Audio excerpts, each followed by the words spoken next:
How's it going, everybody? Good to see everyone today.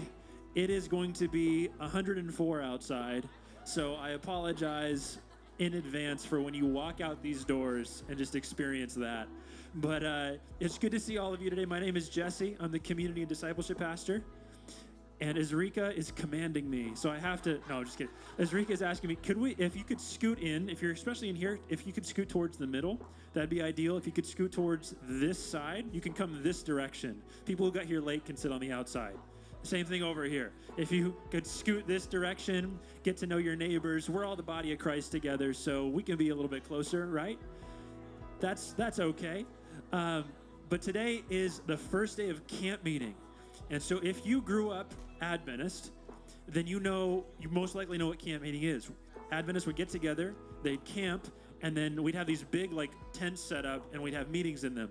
Here in Southern California, we have camp meeting inside because of what's happening outside right now. But we have this whole month set aside for camp meeting here at Loma Linda University Church. Pastor Randy's going to be preaching a sermon series called Apprentice. We'll talk about that here in a second. But we also have some events. You can go on LLUC.org. That's the Loma Linda University Church website. And you'll see a schedule that has some of the events. One of those is a family night we have at Drayson Center, which is the big gym and pool that we have on campus. There's a lot of fun stuff happening. And so if you want to be part of that, check that out on our website.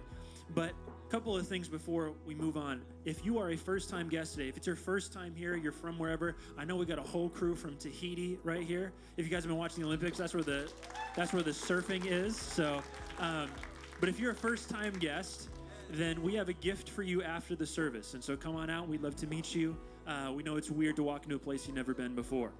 But also, we'll take up our offering right now. If you want to give, you can give here in person as our ushers pass around the buckets, or you can give by texting the word Anthem to 55498. One of the other things I wanted to talk about is our young adult ministry. That's Praxis, 18 to 35. If you're over 35, I'm sorry, you're old now, and you just have to accept that. I'm 31, so I'm not there yet, so I can still be young. Yay. 3 more years. But we have Praxis, our young adult ministry, 18 to 35. They have been doing 12 weeks of summer, and today is the perfect day for a pool day. So that's happening tonight, 5 to 9 p.m. If you scan the QR code in the corner there, you can get the address to where the pool party is. Or if you go on Praxis Ministry on Instagram, you're going to find the information there as well. So we still get some more people. Oh my goodness, we got some more people in the back. So if I could ask everybody again to just scoot in, eliminate any empty spaces in between you. We all love Jesus, and that unites us all. And so we can unite also in our seating arrangements. But so that's happening tonight. Also, we are the body of Christ together here today. And I know we got some people who are visiting, but if this is your home, if Anthem and Loma Linda University Church is your home church, we together get to serve one another on Saturday mornings. And one of the ways that we do that is we have our prayer team that will be here at the front after this sermon. If you are somebody who God has laid on your heart, I want to be a prayer warrior. I want to be somebody who is interceding on behalf of my church body and my church family. Then I want you to sign up to be part of our prayer team, not just to fill a slot, not just to do something, just to do it, but because together as the body of Christ, we are not just a program. We are not just singing some songs. We are not just a sermon. We are not just gathering together on a Saturday morning. We are connected to the God of the universe. And so if God has laid it on your heart to be part of praying on behalf of your church, then I would love for you to be part of that on Saturday mornings. You can do that by texting the word Anthem to 55498 or meet us at the white table outside, which is where you can also get your first-time gift if you're first time. The last thing today is we are in this 5-week series called Apprentice. If you have been part of Loma Linda University Church for any length of time, you know that our vision is growing disciples. That's what we're about. It's what we're building on here at Anthem. It's what we're working to more holistically become. And today, Pastor Randy's going to be preaching the first of his series called Apprentice, talking all about that basic idea, what it means to be a disciple. So why don't we take a moment to pray, to invite God to open up our hearts and our ears to whatever that he has to say to us today. Lord, thank you so much for being in this room with us because you want to be. We are products of your grace. We are products of your compassionate and kind heart for us. And you have invited us to follow you, Lord. So if that's what you are asking us to do, then open up our hearts today. Open up whatever it is in our lives that we have blocking us from accepting the call that you have laid on our hearts. If there is something in this room today, Lord, that is just keeping people from listening, Lord, I pray that your Spirit would break it apart so that we could all be part of your disciples together, that we could all be together in this journey of being your body as one united family. We love you in your name. Amen.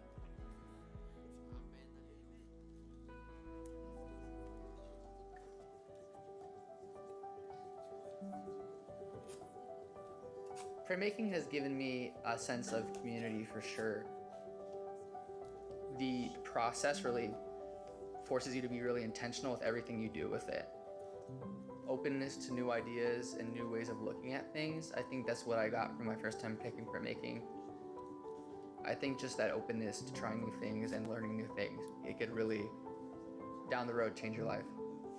How could it possibly change my life that much? But it really has. Like, it's become very, like, almost, I want to say, like, central to me. Like, it's a part of my identity. People like know, oh, Aaron, he does printmaking, and I never even thought that would be the case. So I would definitely say it changed my life. Yeah.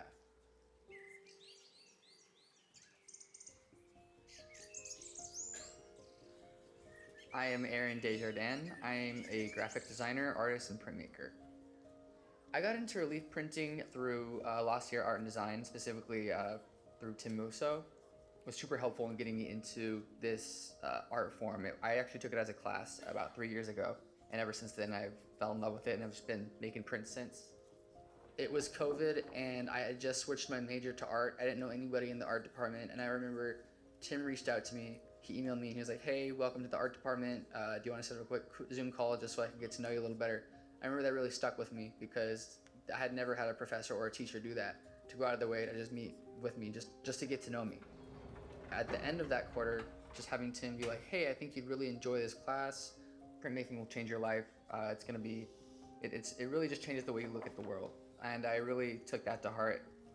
Openness to new ideas and new ways of looking at things. I think that's what I got from my first time picking printmaking. A session, it can range anywhere from like a week to months. I start by sitting somewhere where I will take inspiration from, or jotting down a quick sketch or something in like a coffee shop. The process of actually making it's very like oriented based on steps. It's very structured, which really helps me because it helps me to move past certain stages. So like the first stage, for example, making a sketch. So I make a sketch, boom, the sketch is done. Okay, then we're on to the next step of transferring the sketch onto the block. And then after it's carved, okay, now you ink it up. I just really love that process because it's all very like, it's very satisfying. It's like, it gives me a sense of accomplishment when I get to each step. So I really love that aspect of it as well. Whenever I'm like working in the studio, you have to give your full attention to it. It's something that you can't really kind of like have one foot in, one foot out, like you have to be fully in it. So I really love that. Your print might not print the way you want it to. Your design might not look how you want it to, and that's okay. You know, it's just about investing the time, committing the process, and knowing that whatever happens, happens. And as long as you are authentic about committing to the process, good things will come from that. So I think that's one of the biggest takeaways I've learned.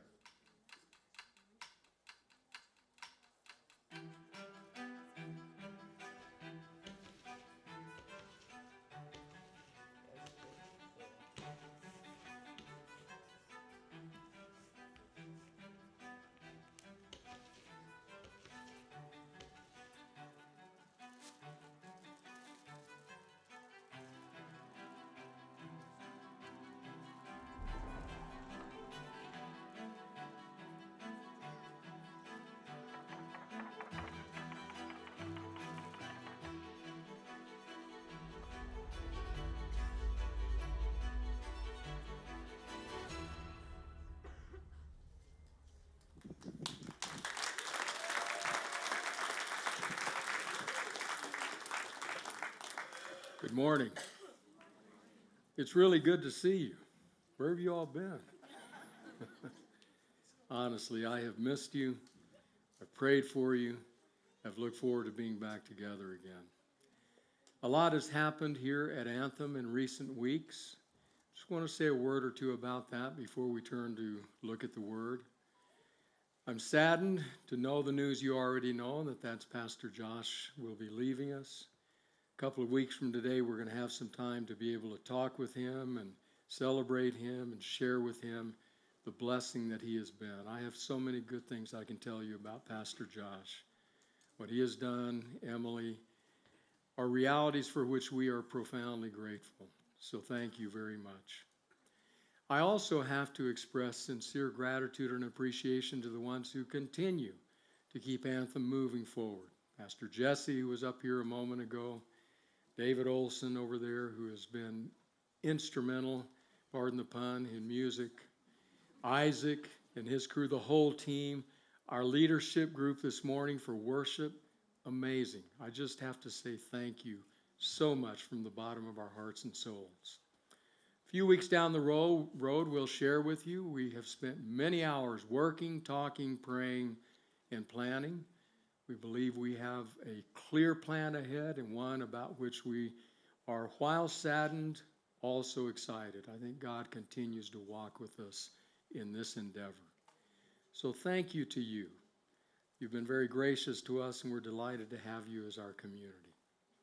Would you pray with me? Lord, thank you. I thank you for Anthem. I've talked with you about this community that I love so many times in recent days. And just thank you for your presence among us. So bless us. In Jesus' name, amen. So we're pretty ordinary people. At least I speak for me in saying that. An ordinary person who lives in an ordinary reality and spends my life in ordinary ways. Maybe that's you. One way to tell whether or not you're an ordinary person like some of the rest of us is to ask what happens when somebody who's a little above the ordinary intersects with your life. Somebody well known, somebody who's a celebrity, or a particularly exciting moment happens to you. How do you react to that? That'll probably tell you whether or not you're ordinary like I and a few others are. So about, 14, 15 years ago, something like that happened here.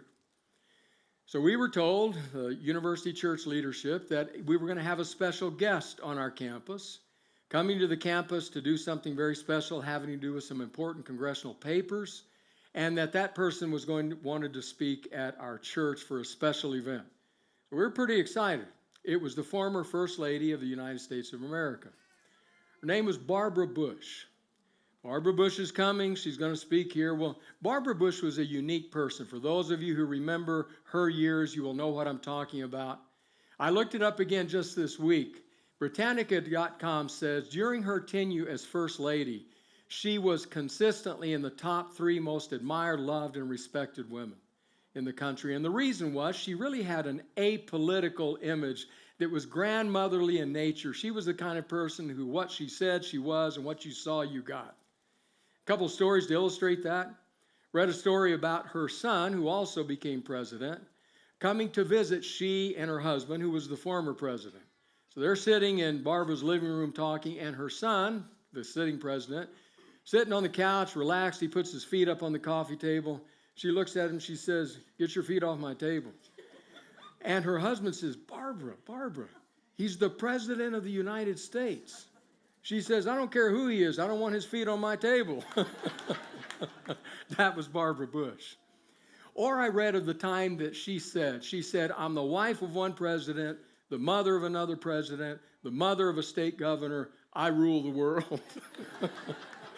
So that's kind of the ethos. In fact, when she was here and when she walked out onto the platform, the gathered crowd gave her a standing ovation. She walked out and stood where she was supposed to sit. Everybody was applauding. She went like that. And everybody went, and she went, shh, and we just went right down. That was Barbara Bush. So in the days leading up to her visit, there were Secret Service agents here going through the church, and what's that hallway, and where's that door? Open it, please. And everybody's getting ready. So the day arrived. Anita and I pulled our kids out of school. I mean, how often do you have a chance for that? And so I said, I don't have permission, but I'm going to go. We can go in my side office door. So we get in there, and we can hear when she arrives, and we hear them all talking. I go over to the door, and I'm afraid to open it, And I'm thinking, okay, I've been through this door thousands of times, but I don't know if they're going to let me in here. So finally, I got up the courage, and I opened the door, and I looked out, and as soon as I did, every eye is like looking at me. I said, "Hi, I'm one of the. This is my office." And they were kind enough. They allowed us to come in, allowed our kids to meet Mrs. Bush, allowed us to do so, and then we kind of melted away and disappeared. I look back at that and say, okay, in that moment, I knew that for me, for my wife, for our kiddos, we were ordinary people. Ordinary people. You can tell it at times by what happens when somebody who's, up here crosses your path. If you're like, no big deal, well, you're probably on a higher level than the rest of us. But for most of us, we can get that sense. We're living ordinary lives as ordinary people. I think that was true that day at the seaside scene at the Sea of Galilee, when 4 ordinary fishermen, facing an ordinary day, suddenly crossed paths with a roaming rabbi that was about to change their lives. It's told, the story, in Matthew's Gospel, the 4th chapter. The truth is, it's told in every gospel, but in somewhat different emphases. So Matthew's telling of it and Mark's telling of it are almost the same. Luke's is a fair bit different, and John, well, that's a whole different ballgame. But today we're looking at Matthew's telling of it. This moment, when Jesus walked up to 2 sets of brothers and extended to them a call, an invitation to follow him. The context is he's been baptized in the Jordan River. I had the privilege at different times of baptizing people in the Jordan. Last time I did, by the time I got out, the lower half of my body, I could hardly feel it. It was so cold. So I can imagine that Jesus walking out of the waters of the Jordan, still dripping wet, and the Spirit, says Mark, drives him into the wilderness, where he's going to face and conquer the temptations that Adam and Eve lost in a garden. He will conquer them in a wilderness. He comes back, begins to preach the arrival of the kingdom, and his first act now is to call followers, disciples, acolytes, apprentices. So that's the story that's told here. Matthew chapter 4, verse 18 says this. As Jesus was walking beside the Sea of Galilee, he saw 2 brothers, Simon called Peter and his brother Andrew. They were casting a net into the lake, for they were fishermen. "Come follow me," Jesus said, "and I will send you out to fish for people." At once they left their nets and followed him. Going on from there, he saw 2 other brothers, James, son of Zebedee, and John, his brother. They were in a boat with their father Zebedee, preparing their nets. Jesus called them, and immediately they left the boat and their father and followed him. 4 ordinary men on an ordinary day, suddenly receiving an extraordinary call from a Galilean rabbi. I think this entire section, 2 brief paragraphs, can be summarized in one sentence. And that sentence is this: Jesus calls us in our ordinary moments to life transformation and unknown destinations. Jesus calls us in our ordinary moments to life transformation and unknown destinations. So let's kind of break that sentence down one at a time, those 4 different pieces. First of all, Jesus calls. Now, we tend to read this and skip right by it and on to the next passage. We don't think much of the fact that Jesus extended a call, inviting them to follow him. That's where the difference in time and world can cause us to miss something critically important. I want to read you something. Here's from a book by John Mark Comer, Practicing the Way. I think it may be the best discipleship book I've read. So it's several paragraphs. It'll take a couple of moments, but it's worth the time because it gives the background to why it's so important that Jesus offers the call. Here's what Comer writes. Contrary to popular opinion, Jesus did not invent discipleship. Rabbis with a small coterie of disciples were regularly seen walking around Galilee. Discipleship, or apprenticeship, was the pinnacle of the first century Jewish educational system, much like a PhD or graduate program is in our system today. That means to understand discipleship, we must first understand the Jewish educational system. Jewish kids started school around 5 years old at the local Bet Sefer, the house of the book, which was the equivalent of elementary school. Normally, the Bet Sefer was built onto the site of a synagogue and run by a full-time scribe or teacher. The curriculum was the Torah, and in an oral culture, by the age of 12 or 13, most kids would have the entire Torah, Genesis, Exodus, Leviticus, and Numbers memorized, just like us. They would apprentice in the family business or help run the farm. Now, the best and brightest would go on to a second level of education called Bet Midrash, the house of learning, where they would continue their studies. By the age of 17, they would have memorized it, wait for it, the entire Old Testament. Now, at this point, the overwhelming majority were done and were basically told to go make babies, pray they become rabbis, and ply your trade. But the best of the best of the best would apply to apprentice under a rabbi. Now, this was really hard to get into. Apprenticeship programs were the equivalent of Ivy League today, but even more exclusive. You had to find a rabbi whose yoke you were drawn to and then beg to join his band of students. The rabbi would grill you. How well do you know the Torah? What's your take on the Nephilim in Genesis 6? Do you side with Hillel or Shammai on Deuteronomy 24? Tell me, how often do you pray? And if he thought you had the smarts, the work ethic, and the chutzpah to one day become a rabbi yourself, he would say something like, come follow me, or maybe another way to translate it is, come apprentice with me. So what is it that Comer said? That at that second level, after that, the best of the best of the best would beg for and then interview with a rabbi. Can I join your crew and be mentored, apprenticed by you? It's in that world that on an ordinary day, to 4 ordinary men, comes this rabbi named Jesus and says, follow me. The difference is almost astounding.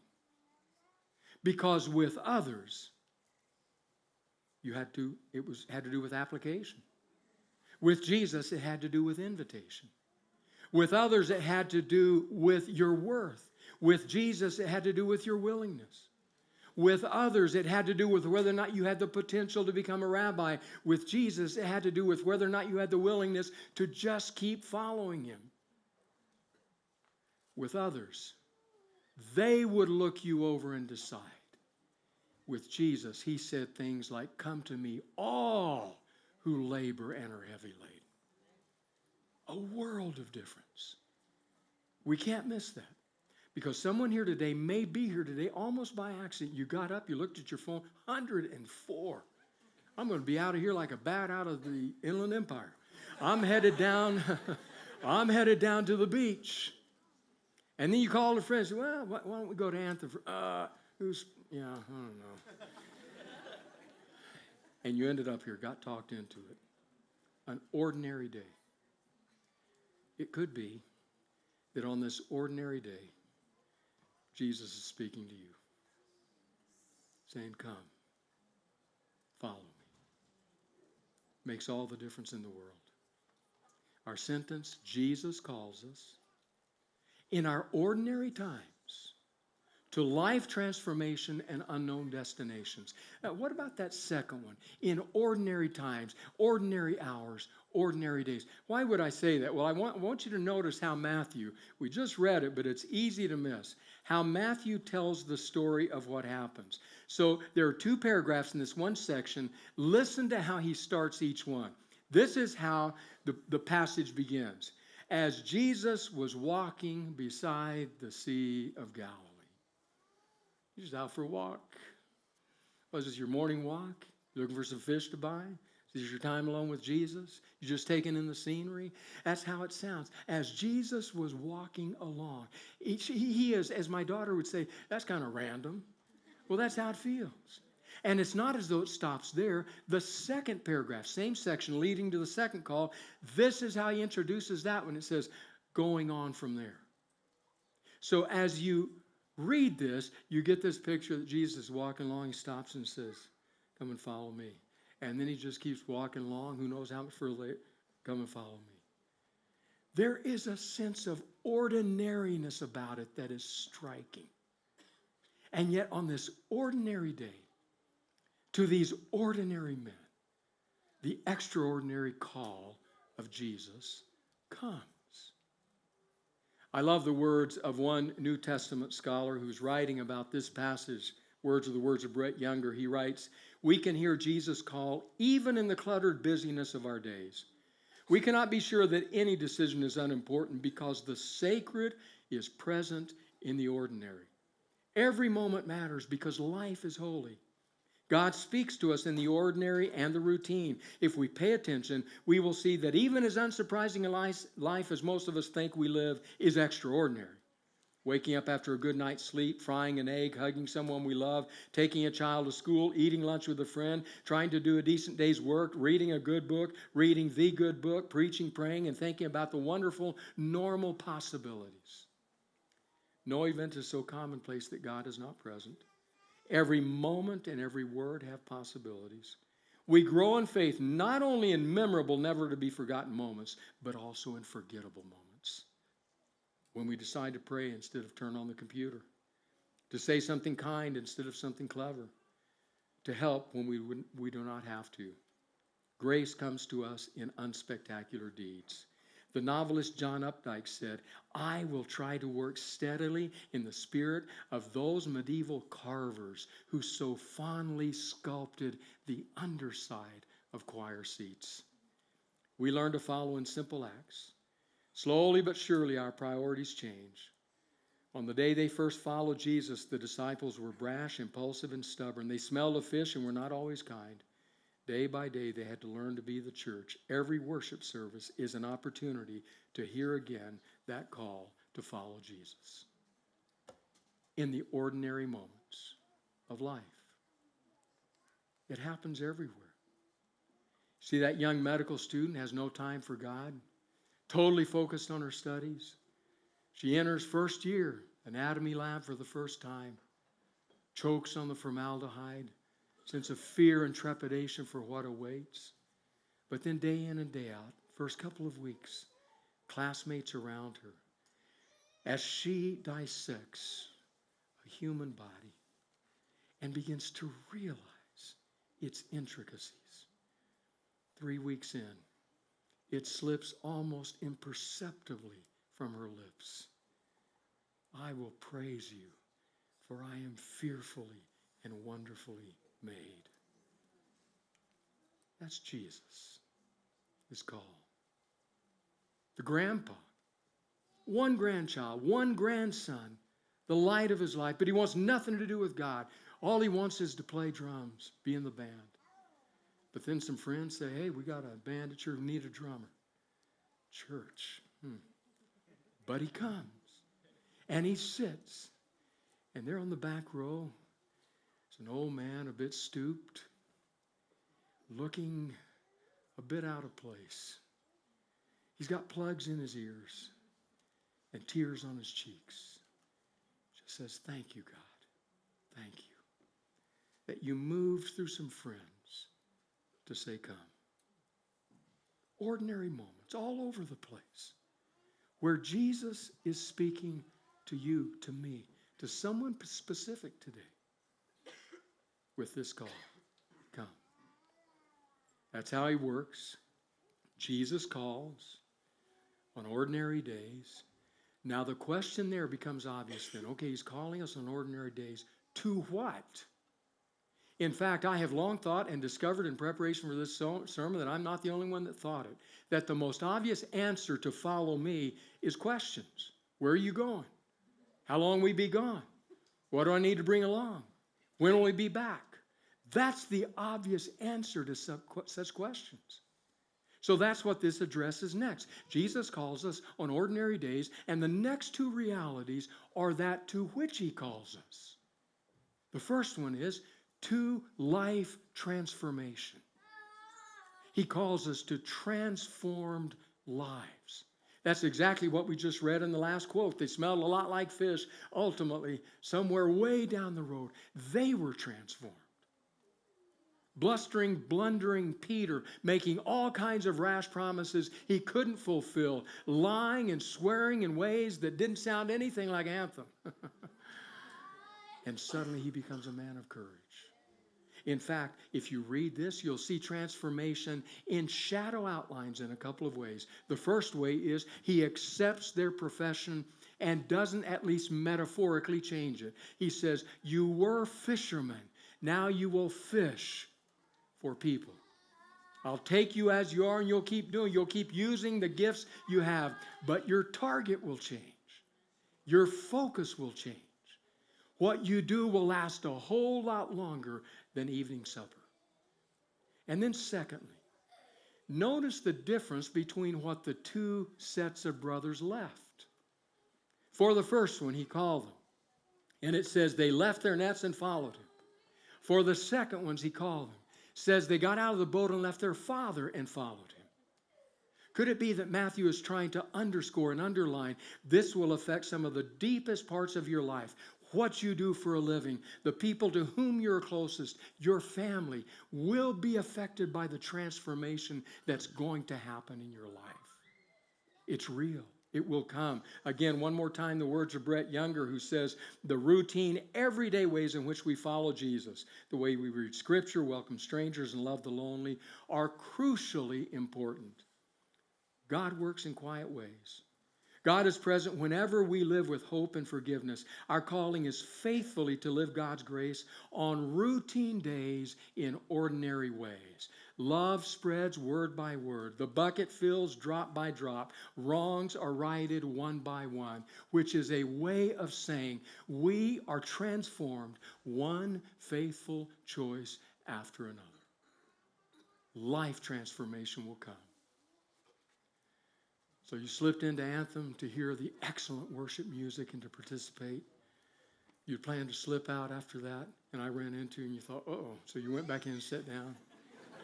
And now you're stuck here. But it could be that even though you may not be here fully all in, that Jesus is calling you, that the Spirit is speaking.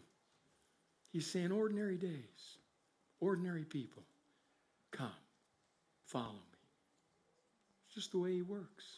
Jesus calls on ordinary days to life transformation and to unknown destinations.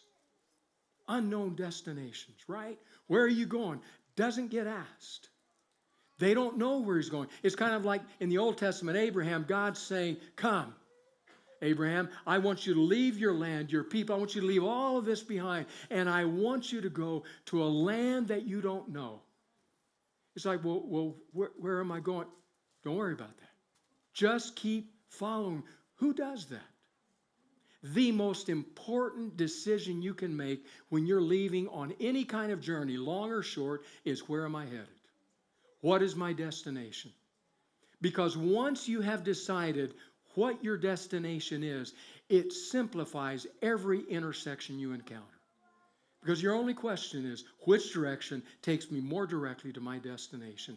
Destination is everything. Yet in this case, nothing about destination. Just follow me. How long? Just follow me. Where are we going? Just follow me. Just keep following. Well, if you don't know the destination, I think probably the best thing you can do is be with someone who knows the way. Or maybe even better, be with someone who is the way. Just stick with the one who is the way. And that's what they did. There's some words in each of these little paragraphs that really caught my attention. Curiously, in the original Greek, they're both the same word. But the NIV renders them differently for a reason I don't understand. The NRSV renders them the same. Here are the words. When Jesus extended the first call to Andrew and Peter, these two words appear. At once. They heard the call at once. At once they left their nets. At once they left their boat. At once they left their way of life. At once they followed Jesus. In the second paragraph, James and John, in the English, it's immediately. Same word in the Greek. Immediately they left the boat. Immediately they left their father. Immediately they followed Jesus. There's a sense of immediacy about what they did. Now we can understand it when we understand what it meant for a rabbi to extend a call to you. You didn't have to go begging and searching. The rabbi extended the call. They responded at once, immediately, to an unknown destination. I love what our media team does. And I love today's video. Aaron Desjardins. Man, Aaron, saw you out here. So beautiful. A couple of things struck me about that video and Aaron's story. One of them was the fact that, Aaron, you talk about the fact that your teacher reached out to you. Something unusual. It had never happened to me before. That's Jesus. He's reaching out. It's at his initiative. But the other thing that I loved about the video was that as we, the viewers, watched the artist at work, we could see him squeezing the paint out of the tube. We could see him laying out the screen on the table. We could see him designing with his artwork. We could see him chiseling with his tools. But we couldn't see the end product. The artist has that in mind. For those of us who are viewing, we're watching it develop and form as it goes. But then toward the end of the video, did you see that? When he pulled it up, it's like, wow, it's a masterpiece. That's Jesus.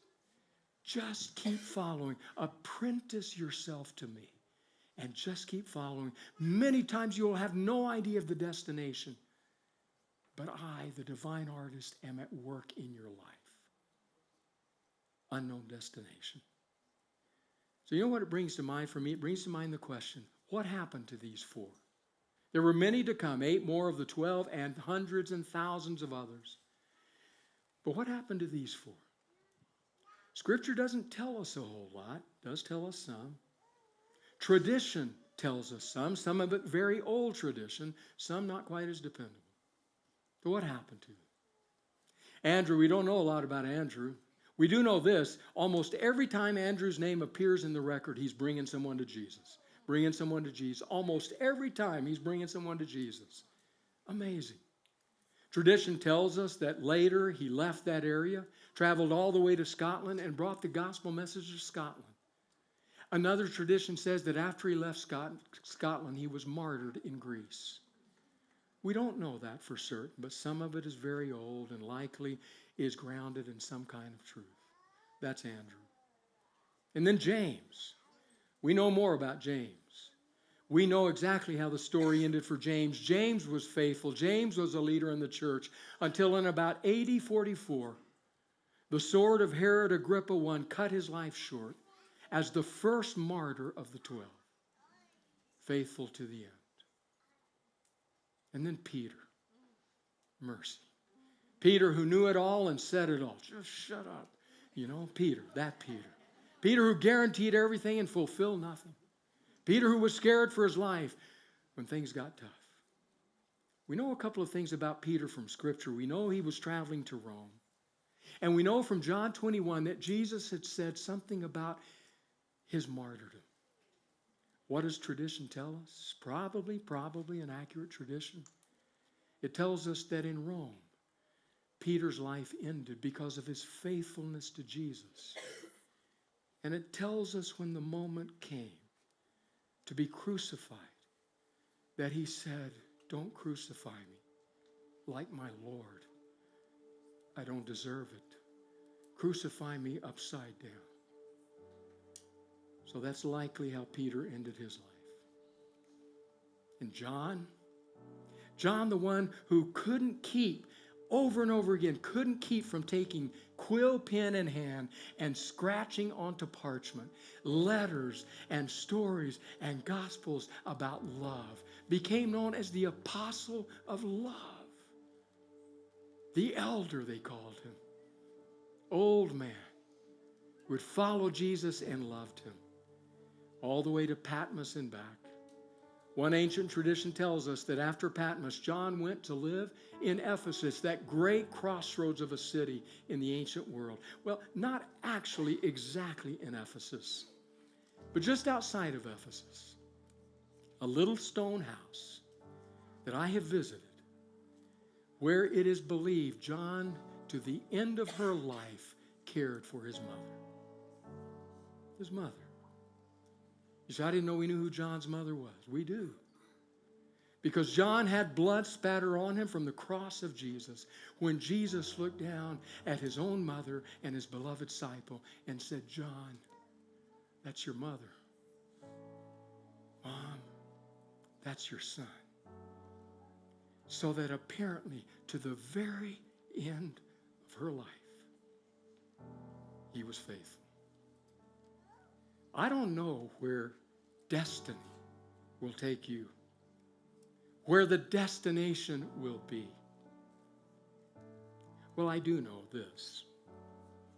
Ultimately, you will stand at the seaside, not the seaside of Galilee, but beside the sea of glass. And you will see Peter and Andrew, James and John, and they will say, they will put into words, is exactly what you will be thinking. And that is, where's Jesus? I want to see Jesus. He speaks to you. Come. And immediately, that's up to you.